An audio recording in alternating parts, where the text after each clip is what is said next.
ভাইজান মাংস নেন না, এই যে মাংস দেও না। আচ্ছা দিদি ভাই একটু না। ভাইজান অনেকদিন পর রান্না করছি, বললেন না কেমন হয়েছে?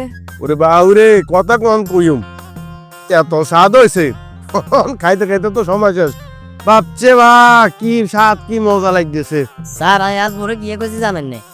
আর পরে কইছি যে আজ স্যার আরে প্রায় সময় সকিরালের হোটেলে খানা আনি আনি খাইতাম। এমন ভাবে রান্ডা সাথে করে দিতে চান বাজার পোড়া খাইছি সকিরালের দুয়ার দুন আনি আনি সারা যাতে এটাই বলি যায় এটা ডোসের মতো কাজ করবো খান। ভাইজান রান্নাটা কি আসলে মজা হয়েছে? নতুন রিন গভীর থেকে পরিষ্কার করে কাপড়কে রাখে নতুনের মতো উজ্জ্বল। নতুন রিন অ্যাডভান্সড পাউডার। মজা নি হুদা না এরে তোমার খুশি করো না সত্যি সত্যি মনে হইতেছে কি জানো নে মনে হইতেছে কত বছর পর আর দাদিরা তো রান্নন খাইতে এসছি মনে হয় দাদি রাঁধছে এত স্বাদ ওরে মা আরে বাবারে স্যার কোনো অসুবিধা নাই আর বলে গিব আমরা যত মনে মনে এর দাদি হিসেবে ধরে নিয়ে এর দাদি ডাকিয়েন সমস্যা নাই। ঠিক আছে